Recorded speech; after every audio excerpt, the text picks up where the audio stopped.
Hello दोस्तों, अगर आप 2026 में बिहार बोर्ड से मैट्रिक एग्जाम देने वाले हैं, तो आज हम संस्कृत के कुछ महत्वपूर्ण क्वेश्चन क्या क्या लेकर आए हैं और आप लोग वीडियो को अंत तक बने रहे, जिससे आप लोगों को बहुत ही फायदा होने वाला। तो चलिए इसी के साथ स्टार्ट कर रहे हैं। पहला क्वेश्चन, सत्य का मुंह किस पात्र से ढका हुआ है? हिरण्य में पात्र से, मृग मृग में पात्र से, रजत में पात्र से जी, ताम्र में पात्र से। सत्य का मुंह किससे ढका हुआ है? हिरण्य में पात्र से और ढका। Option number A. Question number 2, मेगा सन्निध पटना किसके समय में आते हैं? चंद्रगुप्त मौर्य के समय में, बी मुगल काल में, सी अंग्रेजों के समय में, या डी अशोकों के समय में? तो जो मेगा सन्निध है वो चंद्रगुप्त मौर्य के समय में क्या हुआ था? ऑप्शन नंबर इसका क्या जगह सही। क्वेश्चन नंबर 3, पाटल पुष्पों से पुतलिक पुतलिका रचना के आधार पर पटना का कौन सा नाम है? पुष्प, पूर्वी, कुसुम, कोसी, पाटलिपुत्र, डी पन्ना। तो इन सब के नामों पर पाटलिपुत्र का जगह ऑप्शन नंबर सी इसकी क्या जगह सही। क्वेश्चन नंबर 4, पटना में कौमुदी महोत्सव कब मनाया गया? गुप्त काल में, बी मुगल काल में, सी अशोक के समय में, या डी अंग्रेजों के समय में? जो पटना में कौमुदी महोत्सव मनाया जाता था, गुप्त काल में क्या गया था, मनाया जाता था। ऑप्शन नंबर इसका क्या हो जाएगा, सही हो जाएगा। और पूछेगा कि किस ऋतु में मनाया जाता था, तो यह शरद ऋतु में क्या किया जाता, मनाया जाता। और पूछेगा कि किस काल में, तो गुप्त काल में। पांचवा, बिदेश्वर कौन थे? मिथिला का राजा, बी मिथिला का मंत्री, सी मिथिला का राजकुमार, डी मिथिला का संतरी। तो जो बिदेश्वर थे कौन थे? मिथिला के मंत्री। तो ऑप्शन नंबर 20 का सही हो जाएगा। क्वेश्चन नंबर 6, याज्ञवल्क्य ने आत्म तत्व की शिक्षा किसको दी थी? ए मैत्रेय को, बी गार्गी को, सी सुलभा को, डी रामभद्र को। तो जो याज्ञवल्क्य ने आत्म तत्व की शिक्षा किसको दिए थे? मैत्रेय को दिए। तो ऑप्शन नंबर ए, मैत्रेय को दिए। तो ऑप्शन नंबर ए। और जो मैत्रेय थी वह याज्ञवल्क्य का क्या थी? पत्नी थी। ये भी पूछता है कि याज्ञवल्क्य की पत्नी कौन थी? तो मैत्रेय थी। क्वेश्चन नंबर 7, स्वर शुक्ला सरस्वती किसने कहा है? याज्ञवल्क्य ने, बी बाणभट्ट ने, सी जनक ने, डी दांडी। तो इसमें जो स्वर शुक्ला किसने कहा था? दांडी ने कहा था। ऑप्शन नंबर डी इसका क्या हो जाएगा, सही हो जाएगा। पूछा किससे कहा था? तो विजयंगा को क्या कहते थे। क्वेश्चन नंबर 8, किसका गीत देवता भी कहते हैं? भारत की, बी चीन की, सी अमेरिका की, डी पाकिस्तान की। तो जो ये देवता किसकी गीत गाते हैं? भारत की। Option number A.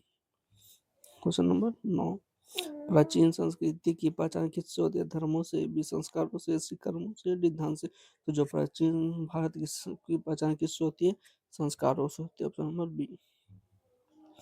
Question number 10, सीमांतोन्नयन किस प्रकार का संस्कार? जन्मपूर्व संस्कार, बी शैशव संस्कार, सी शैक्षणिक संस्कार, डी इनमें से कोई नहीं। तो जो सीमांतोन्नयन संस्कार वो क्या, जन्म से पूर्व का संस्कार होता है। ऑप्शन नंबर ए।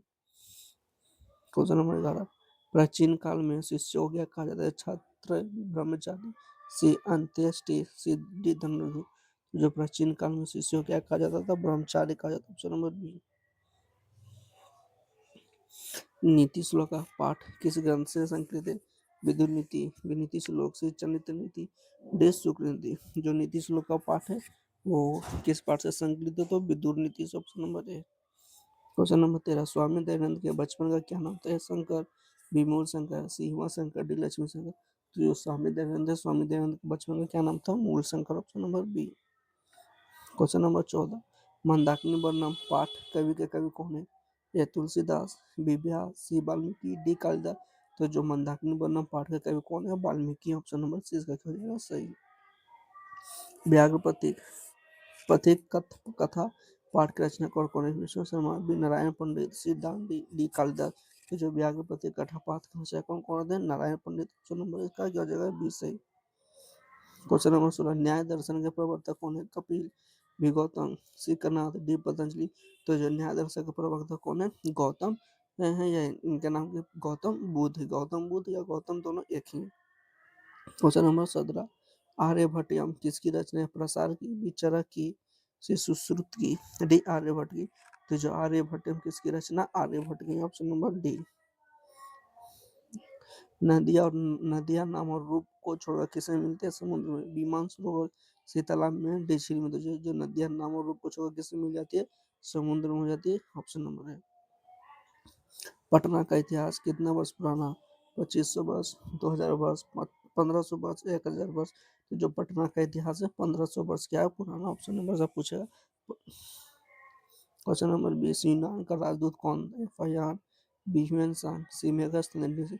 तो जो यूनान का जो राजदूत था कौन था? मेगास्थनीज। जब पूछेगा कि यह किसके समय में आया था, तो ये चंद्रगुप्त मौर्य के समय में क्या हुए थे? भारत में आए थे।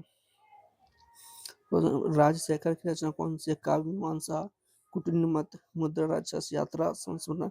तो जो राजशेखर की रचना क्या है? काव्य मीमांसा, ऑप्शन नंबर ए। पटना नगर की पालिका देवी कौन है? शीतला देवी, पटन देवी, काली देवी, पार्वती देवी।